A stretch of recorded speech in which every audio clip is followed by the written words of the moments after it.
welcome, welcome to Munro, a live podcast. And I'm here with Pete Gruber. And we had a few technical issues. At first, I was thinking maybe Pete went deaf on me, but no, it was the headsets. So, Pete, welcome to Munro Live Podcast. I am honored to be on the Munro Live podcast. Excellent.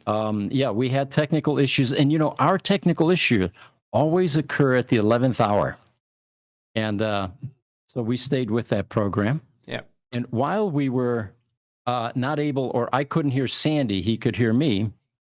I, for a brief time, considered doing lip reading, and I told Sandy that I was actually pretty good at it as a kid. The reason being is I grew up very poor, and we didn't have a television until I was 11. And the TV that we finally ended up with, by the way, I got a terrible echo, so if I chop once in a while, it's what's going on in my head. So we found a television that someone had thrown out, and we're talking about one of these big wooden ones with a big CRT screen, and couldn't quite figure out why they threw it out. But we were happy to find out when we got it home and fired it up, there was a picture, but no sound. So for a couple of years or so, I was watching all kinds of television with no sound and learned to read lips. And my relatives were fascinated and amazed that I could sit there enthralled with the program, completely in tune with what was going on. But I think I lost that skill because while I was watching Sandy, I couldn't tell what he was saying. It's the mustache. But it's kind of funny. Pete and I share a lot of common things. As a matter of fact, he sent me some pictures from Germany of his aunt. How old is she? 97-year-old. Yeah, 97-year-old Melita. So she looked so much like my mom. My mom was born in Germany. Schwabia, down south, just like Pete's mom and dad, I think, an aunt. And when he sent me that picture, I lost my breath for a minute. I mean, she looks so much like my mom. It is incredible, absolutely incredible. But I think that had something to do with the inbreeding in Schwabia. I could be wrong. But anyways, we also shared the fact that we both grew up cash challenged, I guess is a good way to, if we didn't grow it, we didn't eat it. That's the way it was at our house. And a TV was just not in the cards. So we used to go down, we'd walk to the Pilet Corners, which was where the bus stop was, which was about 1.5 miles away from our house. And we would go and look in the window at the TV store. There was a store that sold TVs, and we looked in the window and watched TV. Could you hear nothing? Right. Nope, nothing at all. But it was just absolutely amazing. It was like the movies with no sound. And we did that for years. I mean, it was a Saturday afternoon kind of event. And like as soon as the TV store shut down, they still left the TV on, and we weren't alone. I mean, our neighborhood wasn't wealthy, and we would go down and watch TV, different things that they had on, and go, wow, this is just amazing. Too bad they didn't have a sound for this thing. It'd be, that would really take off. Yeah, so we had one of those TV stores in our neighborhood as well, and it didn't matter what the time of year was. If you were going to watch TV through the glass, silent, that's what some people did. But I remember when the first color TV came out, and they put one of those behind the glass, and people just flocked. Yeah. Everything was black and white, in the '60s, right. And that was a huge event. Yeah, I can remember when color TV showed up. And I mean, I'd guess there'd be maybe 3 or 4 families when it was black and white. When it came color, holy mackerel! You had to elbow your way into the front of the. I mean, it was really quite. It was a huge deal. and they were super duper expensive. You could buy a car or a TV. It was really, it's really, people don't even believe me when I tell them this kind of stuff, but it really truly was a marvel when they brought out color television. It was a big deal. Yeah, now my cell phone took the place of my encyclopedia, which we only had half of. We didn't have the whole damn thing because it got to be so expensive. My dad said, "Oh, that's it. You can go up to M. That's it. Yeah, if it's beyond M, you don't need to know anyways." Now I got a cell phone that'll tell me anything, anytime. Homework? Hell no. I could just talk to my cell phone and it would tell me what the answers were. Even serious stuff like calculus and whatnot. It's amazing how things have changed so much since I was young. I mean, it's staggering how much technology is in the marketplace now. So. And there were two types of salesmen that would come to your house: the Kirby salesman and the encyclopedia salesman. Right. That's exactly right. So for those who don't know what Kirby is, there was actually two kinds of, well, we had Fuller Brush and Kirby. And either way, you're going to buy something. He sat down with your mother and they talked about, I don't know what. My mother would dish out apple pie and they would talk. Sandy, they would talk about how dirty your house was. Exactly. And, most housewives became so concerned they actually bought the thing. Yeah. And that was their, they would take their vacuum cleaner, they would run over where you've already vacuumed with yours and find all kinds of dirt. Now, whether that was staged or not, I'm not sure, but there was a lot of additional dirt that usually showed up, I remember. Well, I remember when the Kirby guy didn't get so far with my mom because she was like fanatically clean. But when the rainbow vacuum cleaner came out, so this is a vacuum cleaner that basically has a filter, which is water. It would suck up the dirt, go into this water chamber and spin around, and you'd go, "Holy mackerel! Look at that! It's mud! How in the heck did that happen?" And my mom bought right on the spot, and it was expensive as well, but she didn't care. As far as she was concerned, dirt was her enemy, and that was that. So Kirby vacuum cleaners and Fuller Brushman and what do you call it? And the Encyclopedia Britannica. Yeah, they were even in where I lived, where we had a mud road. We didn't, or gravel road. We didn't have a real street. It was in the county. It wasn't paved. Yeah. So Very anyway, now that we've done reminiscing, let's talk a little bit about your situation. For those who don't know, Pete had a couple of serious fires, and I'm looking in the background. Hopefully, that's a picture of your new place, and you've bounced back like an Indian rubber ball. It's amazing, absolutely amazing. So why don't you give us a little background there? Yeah, we in 2014, I bought a Tesla Roadster, and I wanted to go 100% battery electric vehicle. My wife and I both had Priuses, and that kind of got me thinking about how cool it was to drive a car on an electric motor. So I got a Tesla Roadster, and it took me about 6 months to a year to figure out that the technology in this Tesla is identical to the equipment that we've been repairing for 35 years at that time, which is critical power equipment. Three-phase inverters, lighting inverters, things that keep a data center up and running when the power goes out. It's got a battery system, it's got a three-phase inverter, and what it keeps running is all of the computers in a computer room or a data center. Well, the cars do the same thing. You've got a battery system, you've got a three-phase inverter, and it powers a three-phase AC induction motor. So once we figured that out, we decided, you know what? Let's see if we can attract a clientele repairing Tesla Roadsters.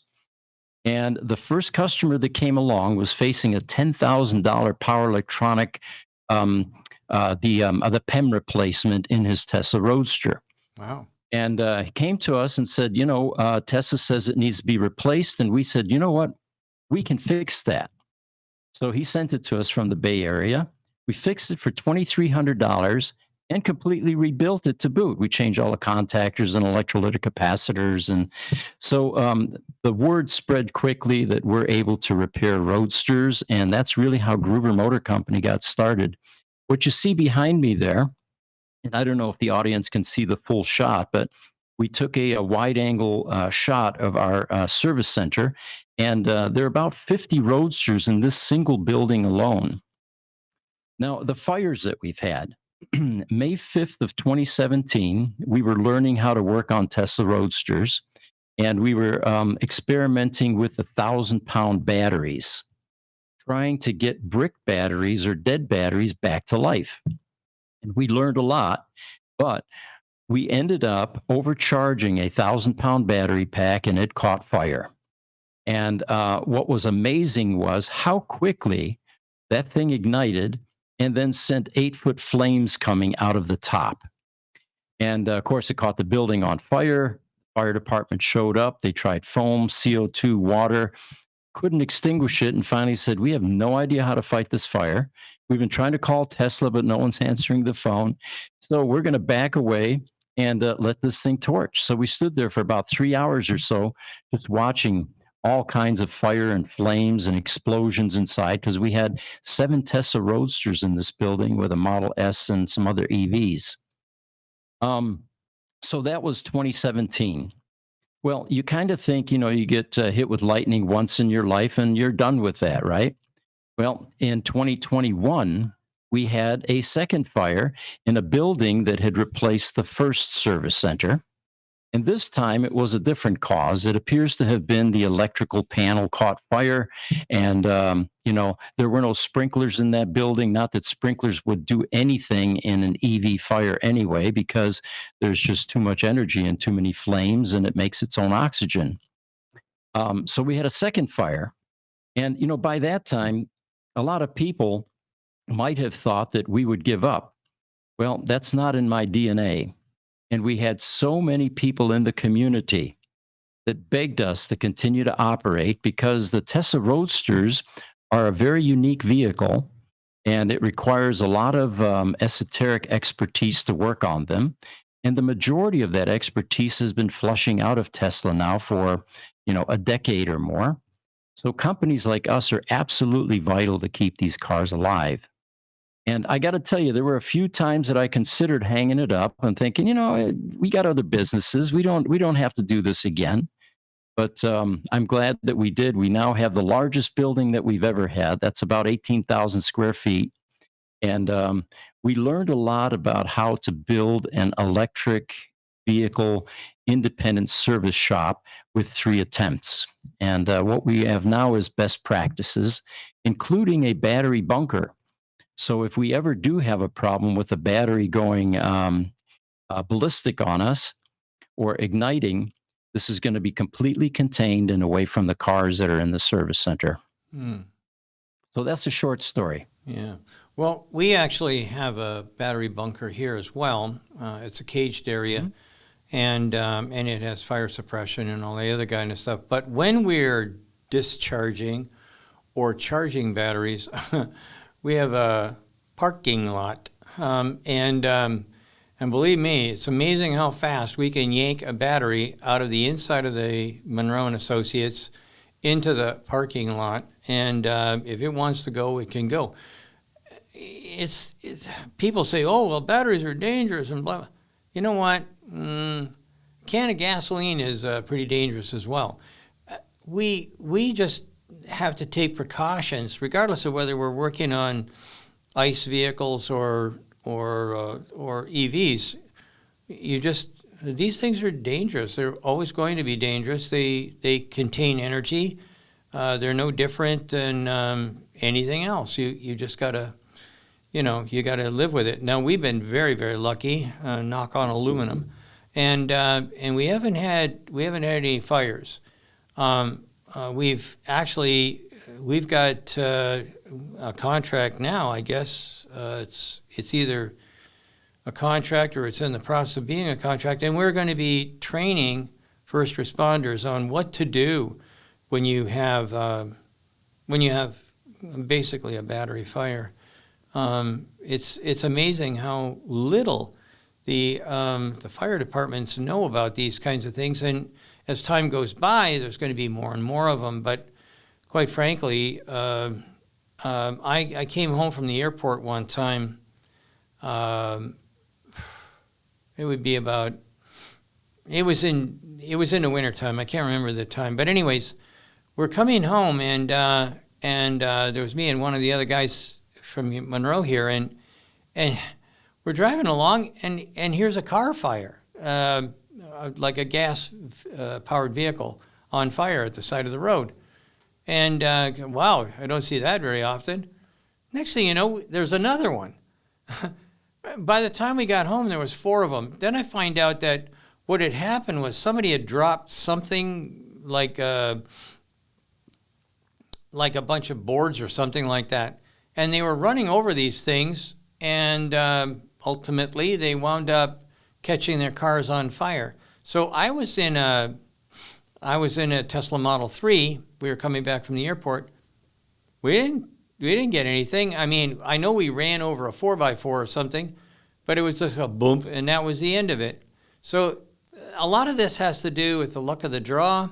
Some of it has to do with just the fact that, you can't afford a slip, regardless of whether it's gasoline, dynamite, or a battery pack.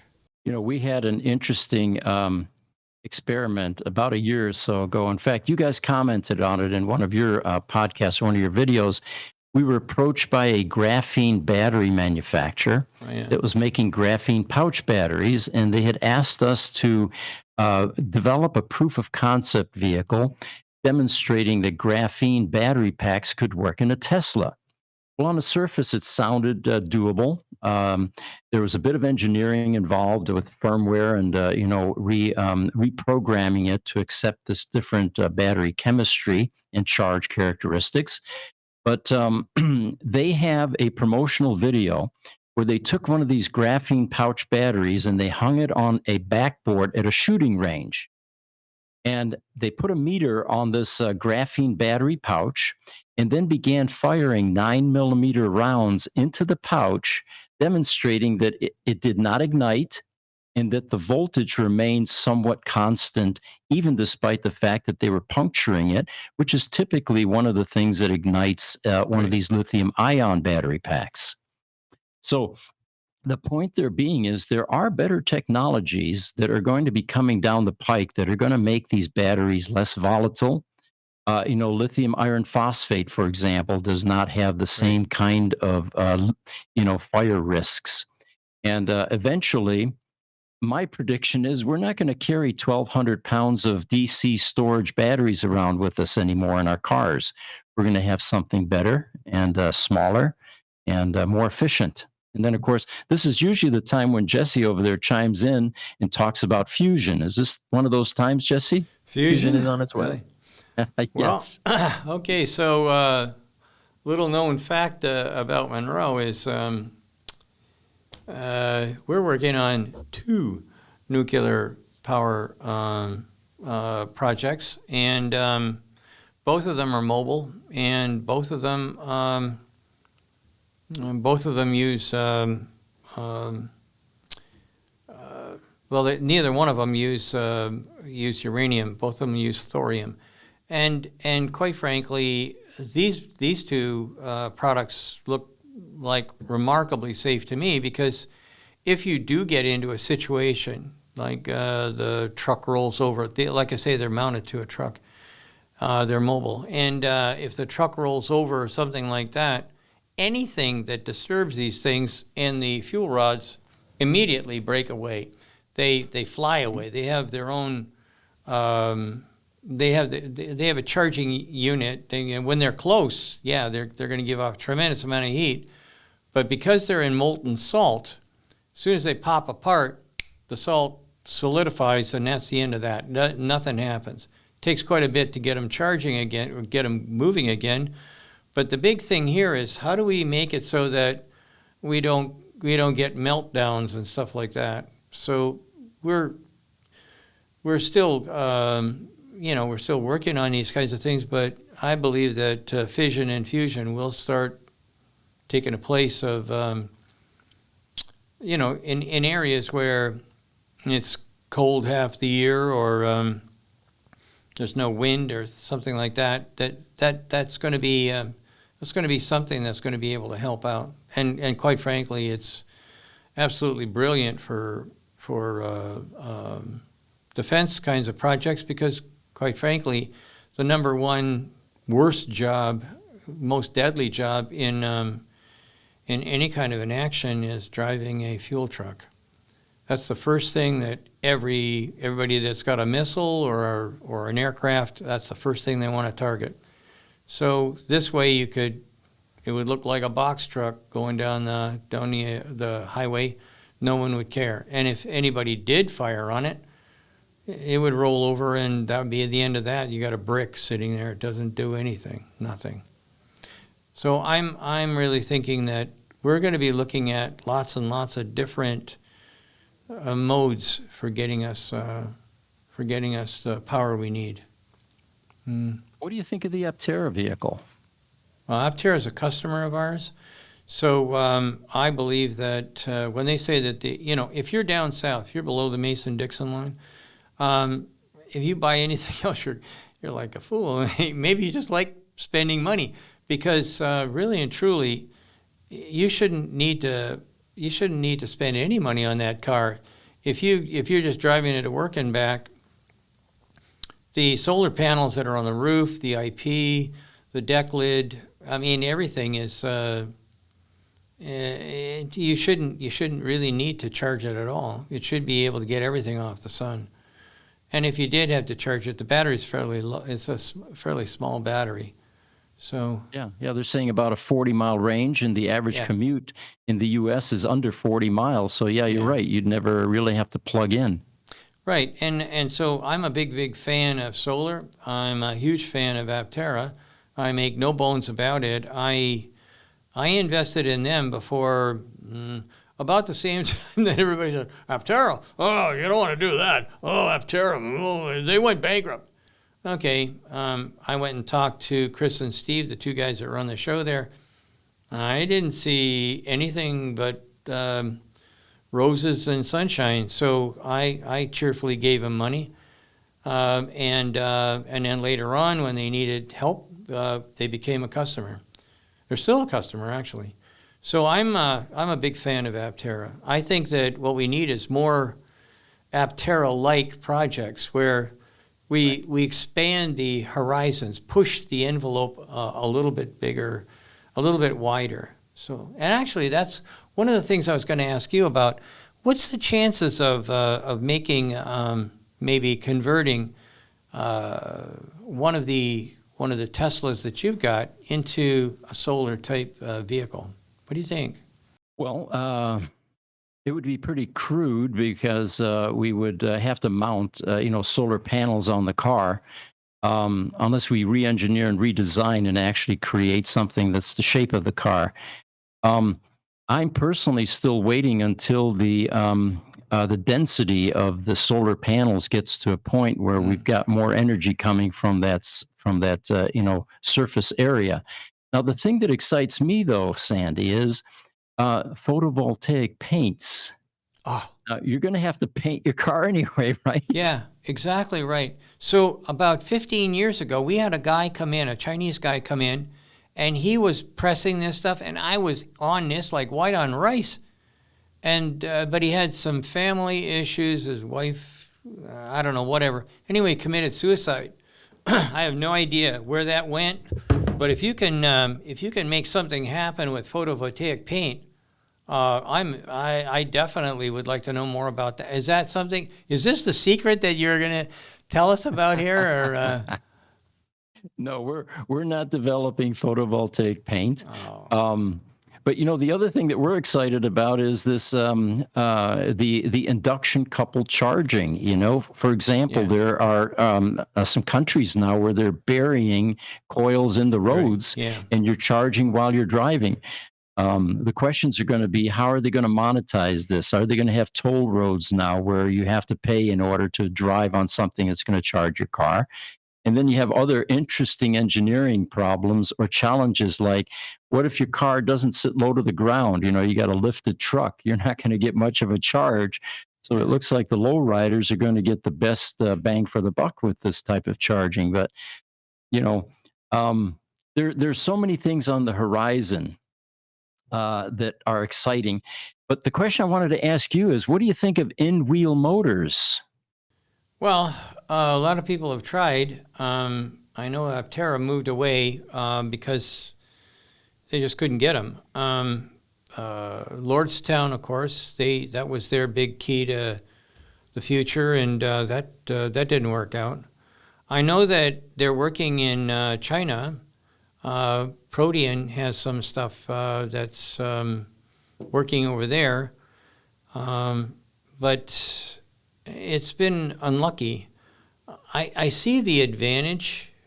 There's a lot of advantage to going to an in-wheel motor. I mean, all that stuff about, what about centrifugal forces, and it'll be torque steered and stuff. I've driven 4 or 5 different vehicles that have utilized the Protean ones, anyways, and I did not find it. And the truth be known, I'm a big fan of going fast, and I like to see if it's possible to flip a car over. And when they said, "Oh yeah, just go ahead, do anything you want," well, I did take a Protean vehicle. I can't remember. I think it was a Mercedes, a white Mercedes something. I can't remember. Anyhow, I took that thing, and I was doing 85 miles an hour on the on and off ramps here. We have a little cloverleaf, 2 cloverleafs that are real close together, and it gives me the opportunity to try things out that, at the appropriate time. But gives me the opportunity to try things out that I would never dream of doing, in a real traffic kind of situation. So for us, I loved it. I mean, it went fast, not as fast as a Tesla, not as fast as like a Mach-E or whatever. Not that fast, but plenty fast nonetheless. And it handled brilliantly. I didn't feel in jeopardy anytime. So, you had mentioned, I think, in one of your other videos, you really like that Ford F-150 Lightning. Yeah. What is it you like so much about it compared to some of the other products out there? Well, first off, there's nothing like it, period. It's the best work truck ever. Now, I also like the Rivian. I like the Model 3. I like a whole bunch of other different electric vehicles. I've stood up and said, hey, if you don't like Tesla, go and buy a Mach-E or go and buy one of the Polestars or whatever. But for me, there is nothing that has ever been or ever will be as good as the F-150 Lightning. The thing is just indestructible. I mean, our guys use the Lightning pretty much every weekend. As a matter of fact, Eric is going to be, he's normally the guy here, but his mother had some issues and crashed her car, or somebody crashed into her car. Anyway, he's going to be using it for the rest of the week, and he's happy as a clam. I've got other guys that have that one guy's got his daughter's into horses, and on the weekends when he has to go to these different, I don't know what they do with horses, jump around or something. Anyways, he uses that, and he tows this monster-sized trailer. You can put 2 horses in it, but it's also like an RV in the front. So anyways, he's using that almost every weekend. He puts his name at Munro. You can, if we own a car here, you're allowed to use it. That's just the way it works. Little company benefit, but Jim Blocker's his name, and he's been using it a lot, and he parks it right out in front of his house because everybody's, you never get with that electric car, Well, Guess what? He loves it. Going up and down hills around here, piece of cake. And quite frankly, it's within 100 miles of his house or something. 200 miles, no big wow. Even with towing that whatever the heck it's called, horse trailer RV thing. Yeah, he loves it. So plenty of power. Like I say, you go uphill, you lose energy. You go downhill, and it's free. Woohoo! You get to the bottom of the hill with about you don't get everything back, but you get a good portion of it back, maybe 60% back. That's like amazing. There's a stretch for us here going into San Diego from Arizona where you're starting to go downhill for about 10 miles. Yeah. And your range does not decline one bit for a full 10 miles. Of course, what it took you to get up there is what you basically sacrificed, Yeah. But, we have a customer that just bought a Tesla Roadster, and this, again, speaks to the enormous torque that's available in these little cars. He's been a Miata owner now for years up in the Bay Area, San Francisco, right downtown. And he said, that Miata struggled going up some of those hills. He said, I got this Tesla Roadster now, and this thing is like a rocket going up these hills. Yeah. Well, somebody told me about somebody took a Roadster, maybe it was you, took a Roadster up Lumbar, the switchback street, and I thought damn thing was closed, but apparently at 2 a.m, I guess there's nobody to tell you no. Anyways, he took it up there and he said it was phenomenal.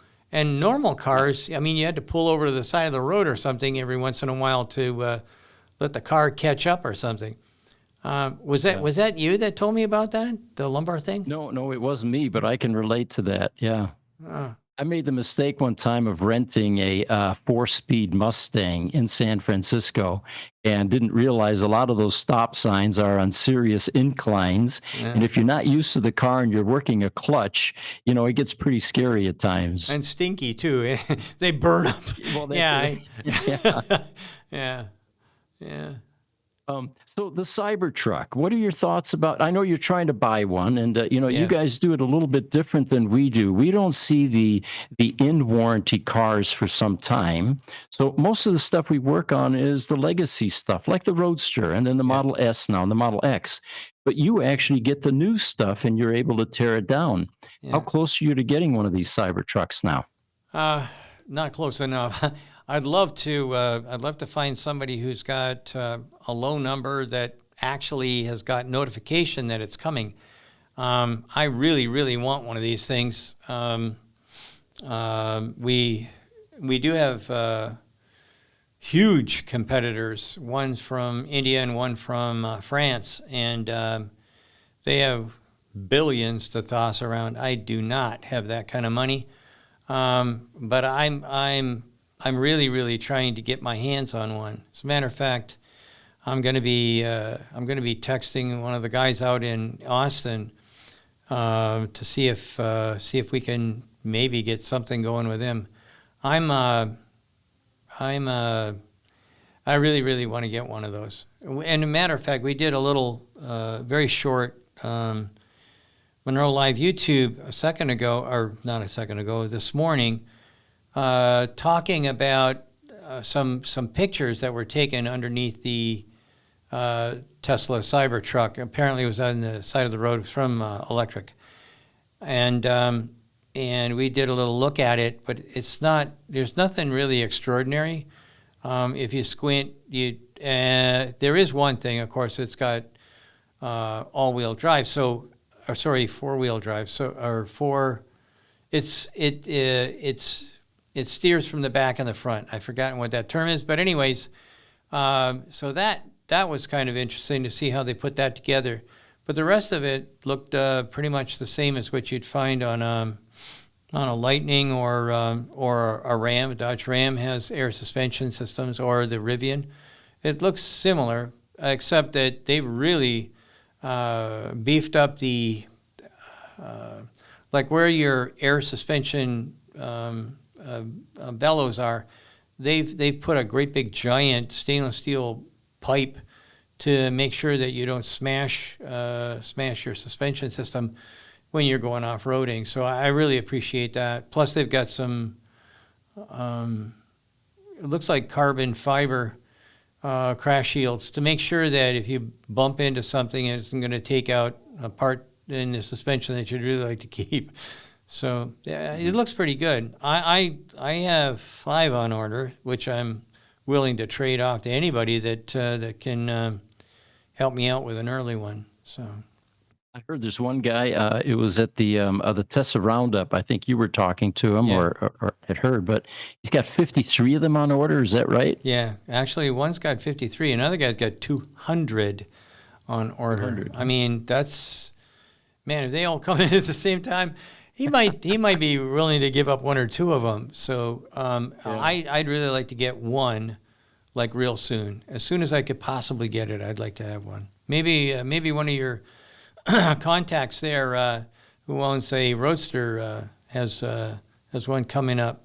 Usually people are buying 2 or 3 at a crack. It's not one. Yeah. So, Well, you've been doing this a long time, but it seems to me that if a manufacturer is proud of a product, that they would be willing to give companies like yours a product to do a teardown. Have you ever had that happen? we've been offered. I turned it down. The reason for that is it's very difficult to be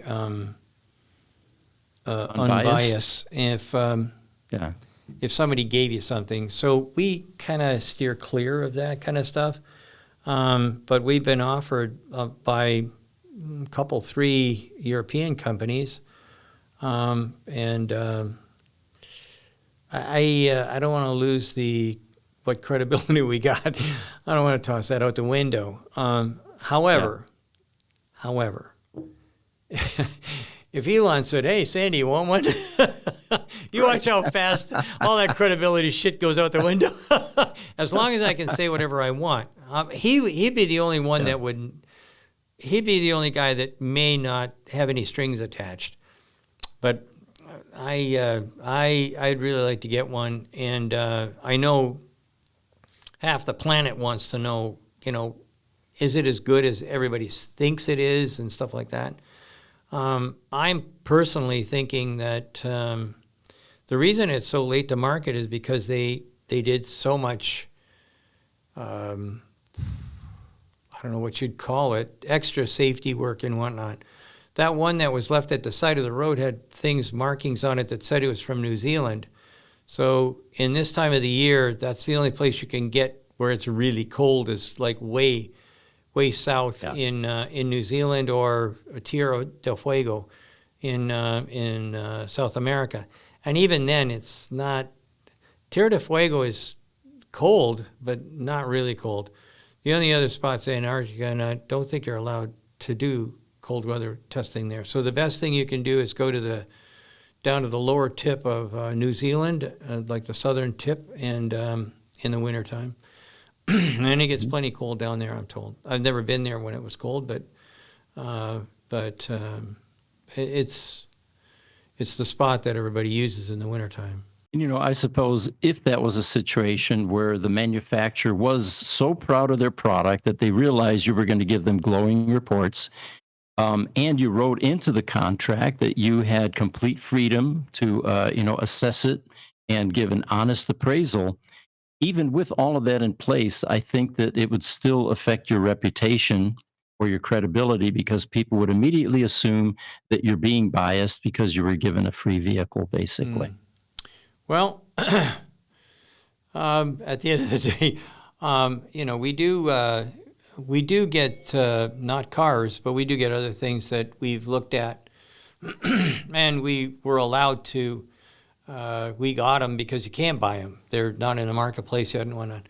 And we've given unbiased opinions on what we saw and did, and we have contracts that will provide for something like that if it's not in the marketplace. Right. So testing different kinds of battery chemistries or technologies and things like that, things that you can't buy them, and that truly is something that that's the only way we can keep ahead But the contract is very explicit. If this turns out to be shit, too bad. We can't help out. You've given it to us on the pretext that we can say whatever we want, and we will. And so some people know about that. Most people know. We'll usually say, hey, we got this from XYZ, and we'll go from there. And so far, that's worked out just fine.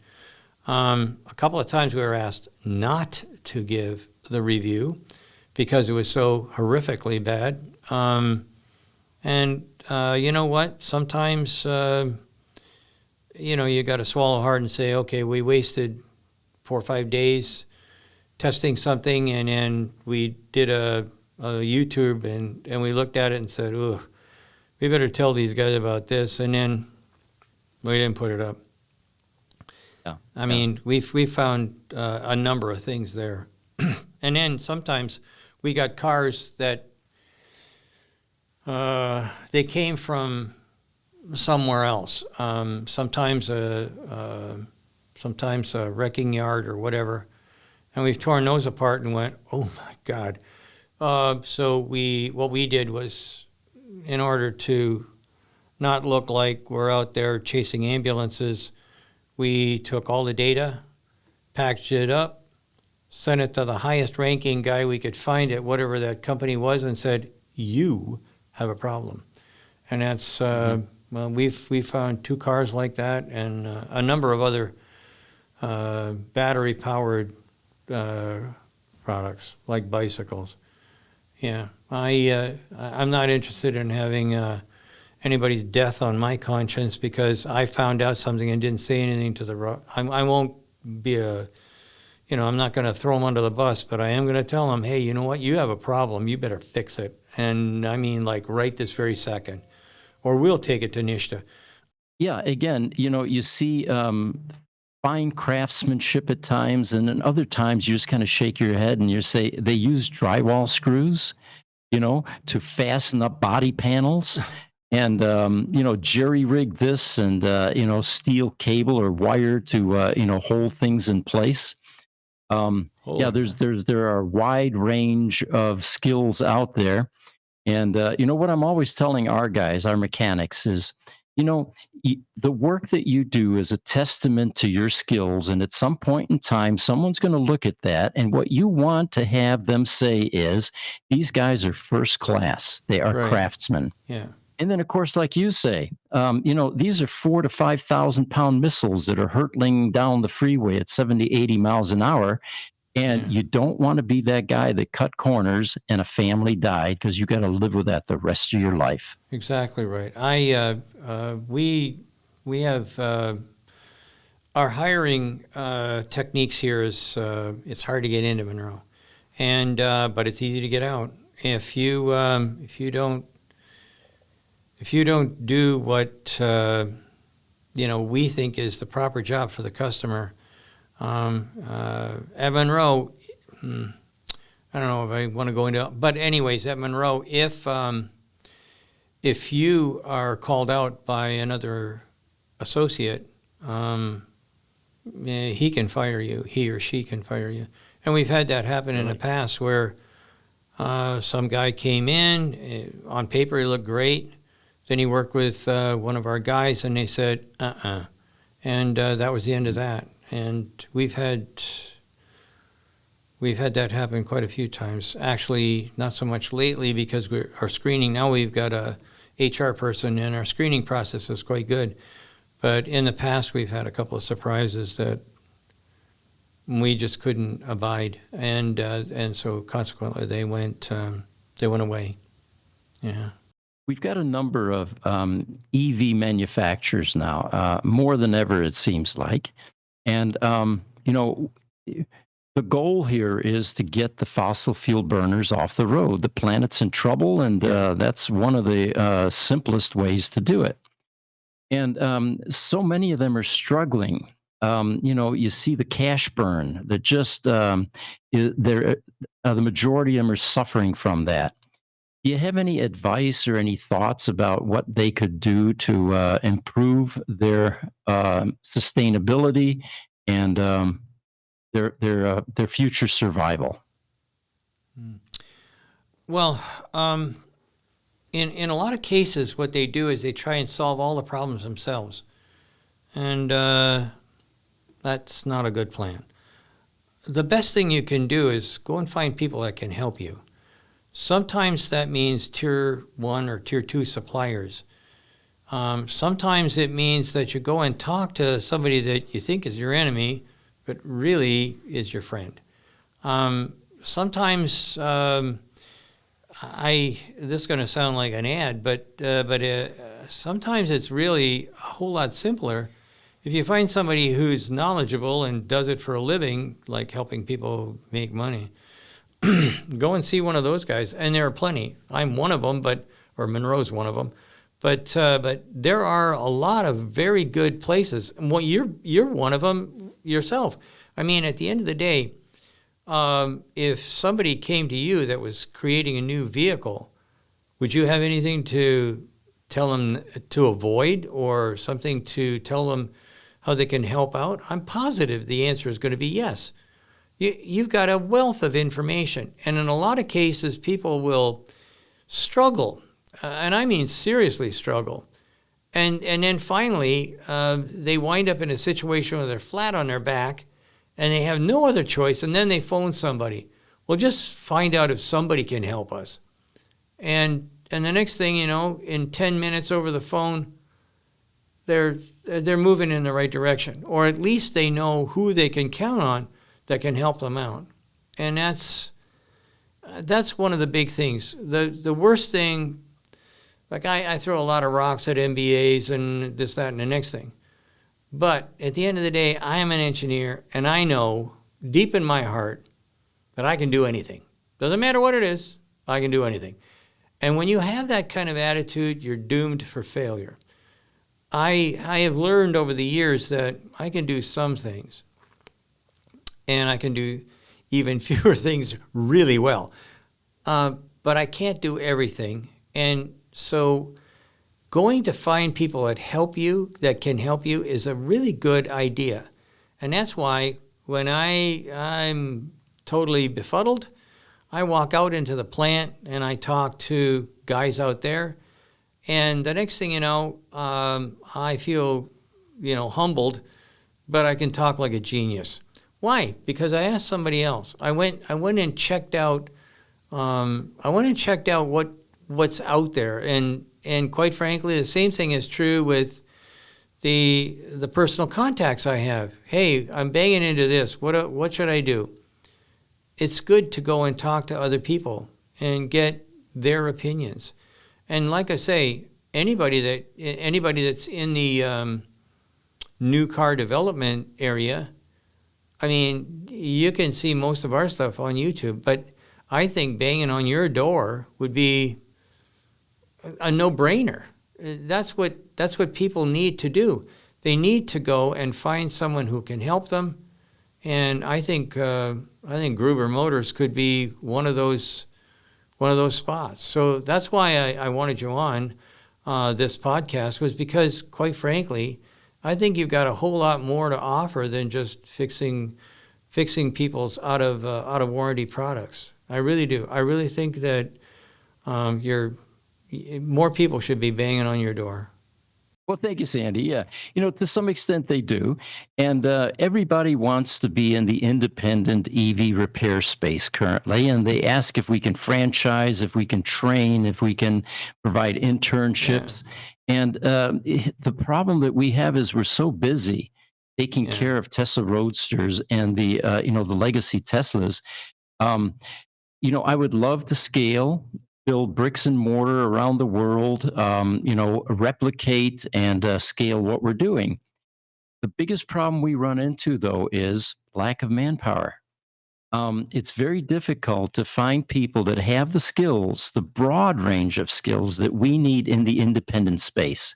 Working for an OEM is much simpler because you've got a huge parts room that's going to support you, and you can do basically the process of elimination type repairs where you swap it until you fix it. In our world, that isn't the case. We have to repair stuff right down to component level. And that requires three distinct skills: software, electronics, and wrenching or mechanical skills. And to find that in one package has just been daunting for us. Mm. Well, here's the biggest problem we've got in the United States. Teachers hate anything to do with anything but what they know. I went to a technical high school. They closed all those down in Canada. Oh, no, we don't need that. We need everybody to be fine arts. Yeah. We need nothing but collegiates so they can go to university or they can go into the arts. Okay, fine. What did it do? Well, it threw Canada behind the bus, under the bus. And now they say, oh, well, we don't want trade schools. Let everybody go to high school and get a basic, really good education. And then they can go to a college and not be taught by tradesmen. Pfft, who wants that? No, they'll be taught by other teachers.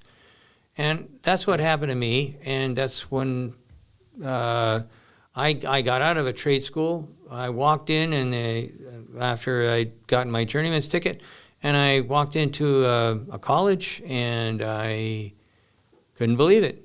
Were these guys educated? Oh, yes, no question. They had teacher certificates, all kinds of stuff. Did they know anything about fixing cars? No. Did they know anything about machine shops? No. Why? Well, because they're collegiate trained, not technical trained. And we have a huge problem here in that you've got these scientist kind of guys up here, and then you've got these collegiate people down here. And I'll tell you that there is a need for some of that stuff. But the gap in the middle, this gap right here, where we used to be the strongest on the planet, is depleted. And unless you have the luck, and by the way, that's another thing that's being controlled by the government now is, oh, wait a minute, if you want to take a trade, you have to go to a college and be taught by real professors. Why? Why is that? Why aren't we still taught by tradesmen, people who actually did the job, knew the job, who could project any kind of a problem you could have, he knew the answer to. Yep. And that's where we've got a problem. It's universities make a lot of money, and that's all they're really interested in. They have to afford the football scholarships and whatnot. That's where they get it. Yep. They milk students like cows. You know what? I should probably not go into that because a lot of people. On a rant, Sandy. That's okay. It I happens do it all the time. It happens every once in a while. But I will tell you that that's something else. That's something else we share in common. I went in Rochester, New York. I went to a technical high school, and there weren't any others in New York State. It was called Edison Technical and Industrial High School. And in ninth grade, you sampled about 9 different trades, from welding to photography to auto repair to electronics to electrical installation. And you know what? That education sticks with you the rest of your life, even though you picked a major eventually. For me, it was electronics. And yeah, you're right. We have lost that. And the people that were teaching us weren't professors. They weren't educators. They were tradespeople. The welding instructor was a journeyman welder. The electrical guy was a journeyman union electrician. Right. They didn't have any kind of personality to go with it. If you did something wrong, they'd come up to you and swat you upside the head, you know? I mean, a plumber or a truck driver makes a lot more than a Walmart greeter. Everybody says, well, we've got to have blah, blah. No, we don't.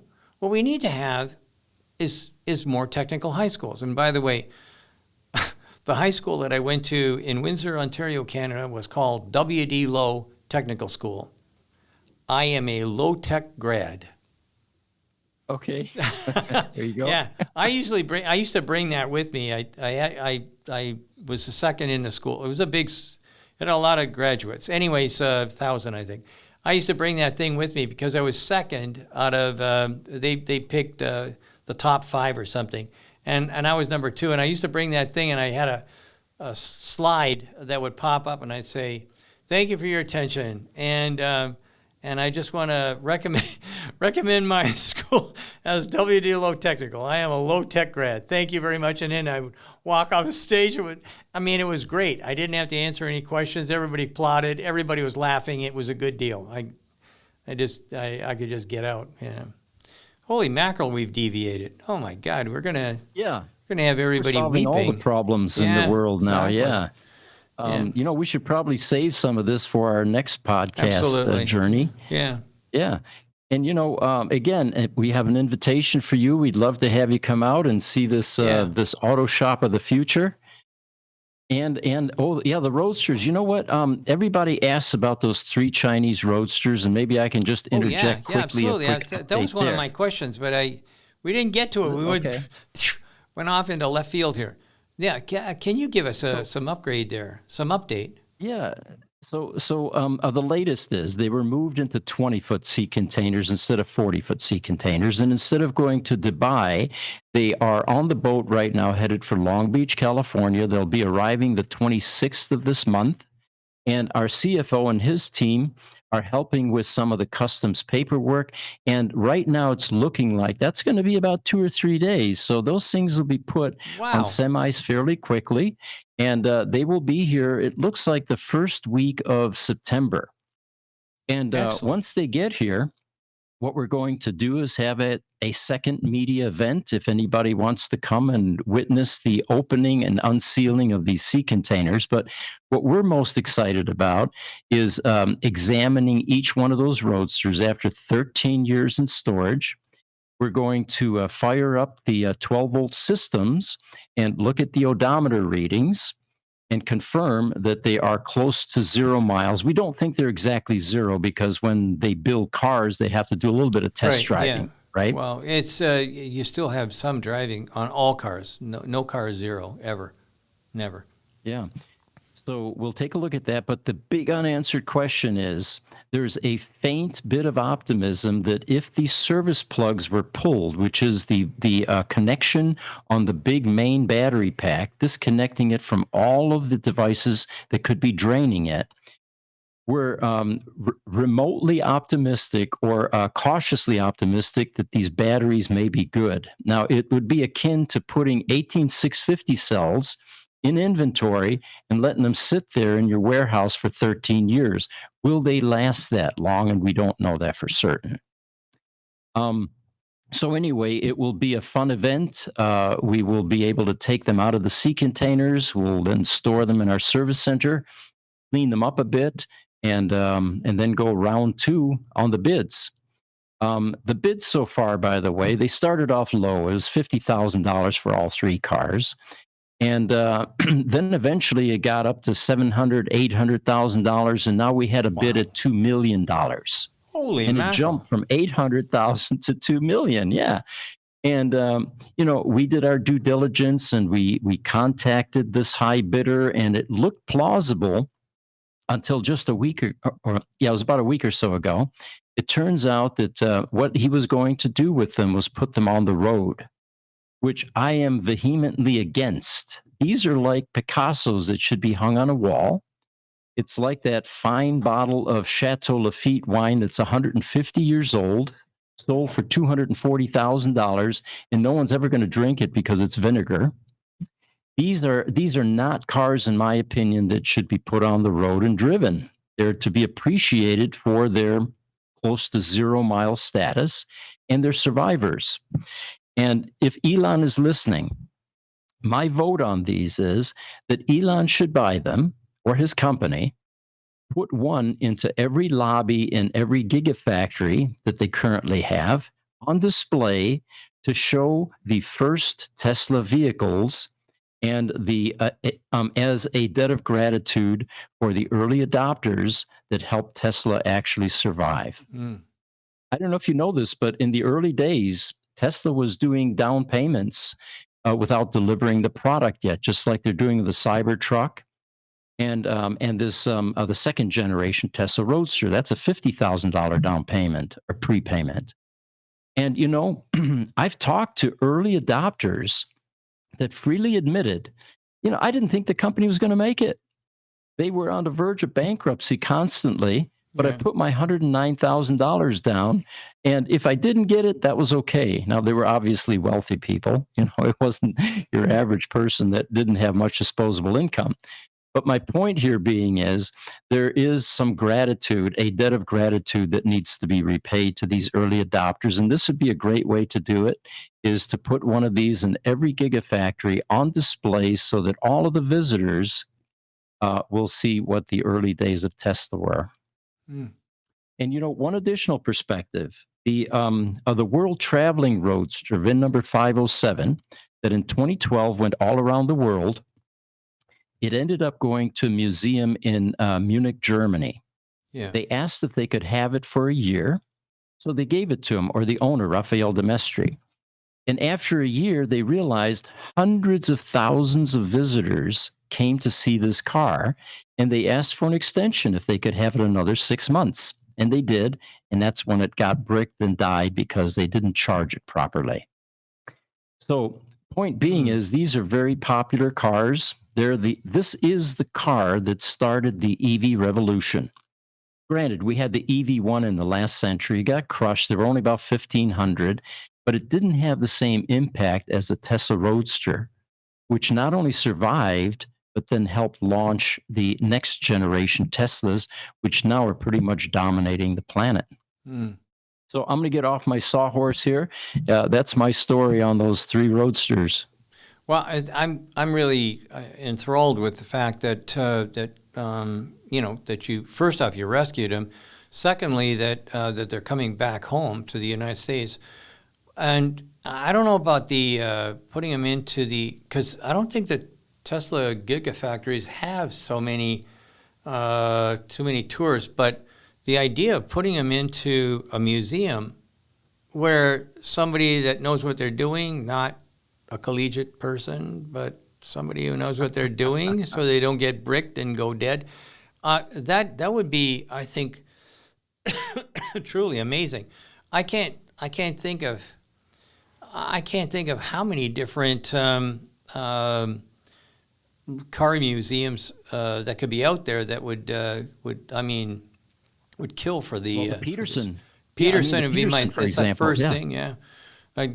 Jay Leno's garage. I mean, at the end of the day, any place that's got a history of the automotive world. I was thinking Peterson, the Henry Ford Museum. I mean, they would die. I mean, I would love to. I would go to the. I haven't been to the Henry Ford in a long, long time. I'd go there just to see that, that vehicle, and know that, hey, this is one of the ones that managed to survive, and it's got virtually no miles on it. I really think that would be another good venue, as it were. So maybe there's somebody out there with $2 million that could buy these and then donate them to the museums and use it as a tax write-off or something. I don't know. Never had that kind of money, but I'm told that there are write-offs that you can make and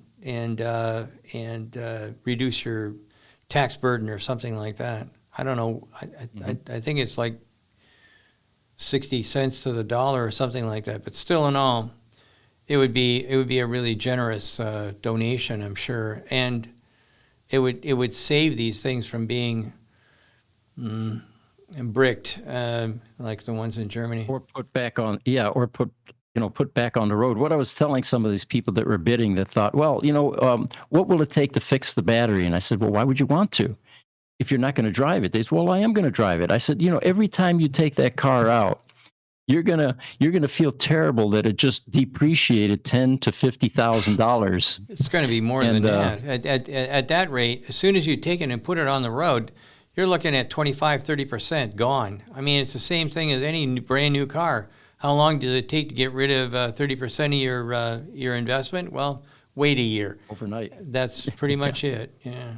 But anyway, this has been great, Pete. I really do appreciate it. I'm glad we got the chance to go together. I don't know when your next. I know that my September is pretty much on the road continuously, but maybe you can do a really good YouTube video and I can watch what's going on.